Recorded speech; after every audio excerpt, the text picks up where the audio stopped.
es war geplant, ihn auf diese Herztransplantationsliste zu setzen. Und der wird über Nacht geheilt. Ja? Der wacht am nächsten Tag auf und ist vollkommen gesund, springt aus dem Bett raus, stellt sich vor den Spiegel und erkennt, ich bin geheilt, was ist passiert?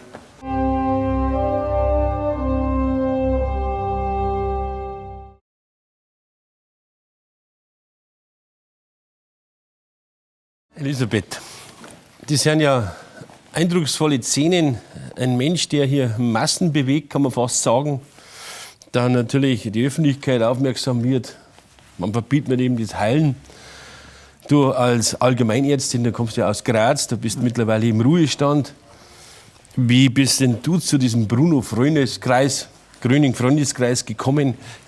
Als Ärztin, das ist doch relativ ungewöhnlich, dass man sich, sag jetzt mal, mit Anführungsstrichen, geistiger Heilung und Wunder beschäftigt. Das stimmt.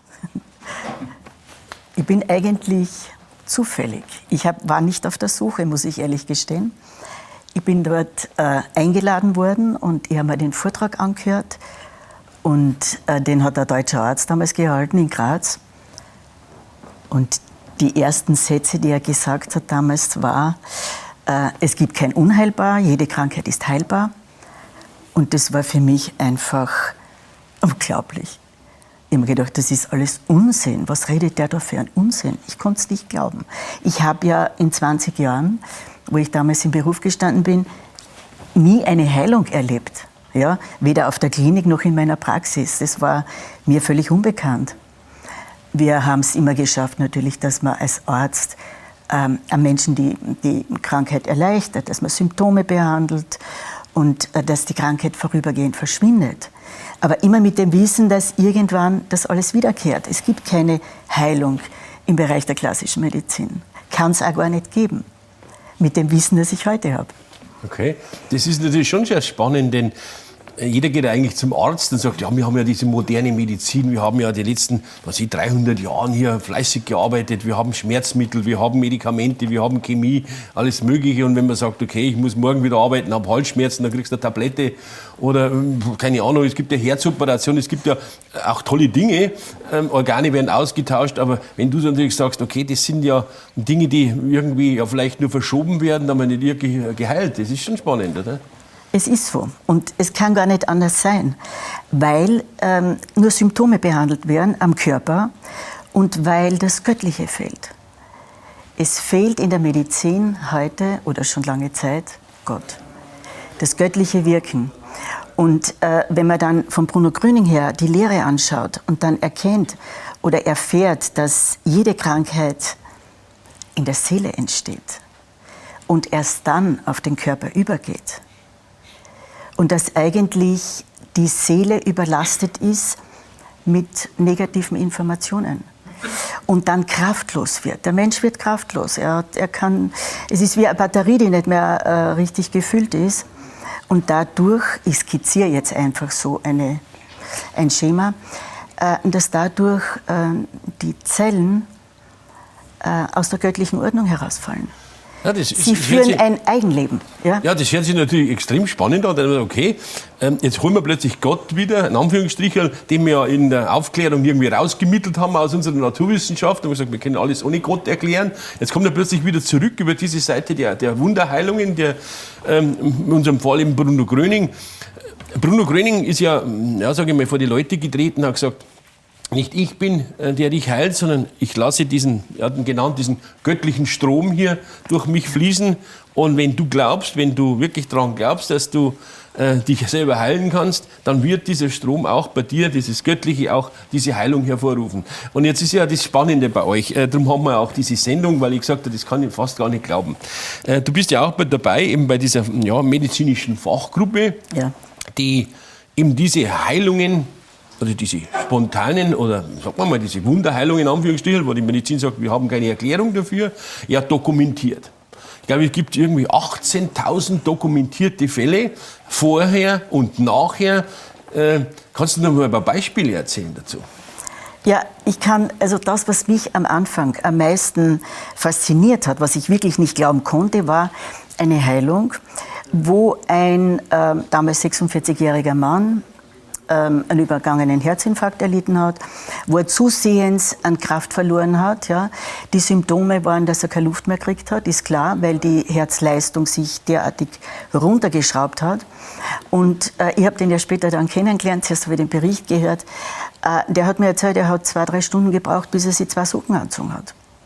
Und war mehr oder weniger durch diese verminderte Herzleistung auf es war geplant, ihn auf diese Herztransplantationsliste zu setzen. Und der wird über Nacht geheilt. Ja? Der wacht am nächsten Tag auf und ist vollkommen gesund, springt aus dem Bett raus, stellt sich vor den Spiegel und erkennt, ich bin geheilt, was ist passiert? Ja, genau, das ist dieses Spannende. Denn ich glaube schon, die Medizin kennt diese Spontanheilungen schon. Die sagen, okay, es kommt immer wieder, Anführungsstrichen immer wieder vor. Aber wenn man sich eben diesen Bruno Gröning Freundeskreis eben ansieht, wie viele Fälle das ihr dokumentiert habt in den letzten 50 Jahren, sage ich jetzt einmal, 18.000 dokumentierte, das sind ja nicht alle dokumentiert worden, die wo passiert sind, nur die, wo man halt, sage ich mal, gut dokumentieren hat können. Das ist natürlich schon spannend. Hast du auch eine Heilung erfahren? Ich selber habe keine Heilung erfahren, aber ich habe so vieles mit meinen Patienten erlebt. Und wenn man weiß, wo die Krankheit herkommt, dann ist man nicht mehr ohnmächtig einer Krankheit gegenüber. Und wie ich noch gearbeitet habe, ich habe mich immer eingestellt für die Patienten. Und ich kann mich erinnern, es war, wo ich noch nicht so vertraut war. Ja, da war ein Schlüsselerlebnis für mich. Ich habe die ganze Zeit immer mich eingestellt, aber ich habe nicht darauf geachtet, was passiert wirklich. Die Krankenschwestern haben mir gesagt, schauen Sie mal, kann das sein, der Befund ist so schnell. Gestern war der Wert noch so hoch und heute ist er normal. Und ich war damals so, dass ich gesagt habe, kann nicht sein, das muss man wiederholen. Ja? Nein, es war tatsächlich so. Röntgenbilder, EKG-Befunde, Operationszeiten, ich war sehr viel im Operationssaal, die haben sich einfach heruntergesetzt auf die Hälfte teilweise. Ja, immer wenn ich dann gedacht habe, ja, ich habe mich ja eingestellt. Aber was für mich dann wirklich sehr, sehr interessant war, dass ich bei einer Operation dabei war, wo ein Kaiserschnitt gemacht worden ist. Und das Kind war bereits der Hebamme übergeben. Und dann geht es darum, dass als nächstes aus der Gebärmutter praktisch der Mutterkuchen rausgenommen wird, die Plazenta sich löst und dann ist alles voll mit Blut. In dem Moment, wo die Plazenta draußen ist, steigt das Blut im Becken an und dann geht es darum, dass man möglichst schnell die Gebärmutter fasst und zunäht. Dann stoppt das allmählich. Und die 2 Gynäkologen, ja, der eine hat angefangen, also den ersten Stich zu setzen in die Muskulatur und hält inne und ist total erschrocken, weil er sagt, die Nadelspitze ist weg. 3 mm Nadelspitze ist praktisch abgebrochen und in diesem Blutsee versunken. Okay. Und der verantwortliche Gynäkologe war ganz nervös und wollte das suchen. Der andere hat gesagt, ich bitte dich, schau mal, dass wir das zumachen. Das findest du nie wieder. Das ist, wie wenn du eine Nadel im Heuhaufen suchst. Vergiss es. Da geht es so praktisch um Sekunden, oder? Ja, um Sekunden. Und der andere hat immer gesagt, ja, aber was ist, wenn die Nadelspitze in ein Blutgefäß reingeht und so. Und da bin ich aufgewacht. Ja, da habe ich mir gedacht, bitte Bruno Gröning, lass diese Nadelspitze auftauchen. Und in der nächsten Sekunde fährt der Gynäkologe hin und sagt, schau, was ich da habe. Ja, die war weg. Und daraufhin sagt der andere ganz langsam, Karl, weißt du, was du jetzt erlebt hast? Das ist ein Wunder. Das ist ein Wunder.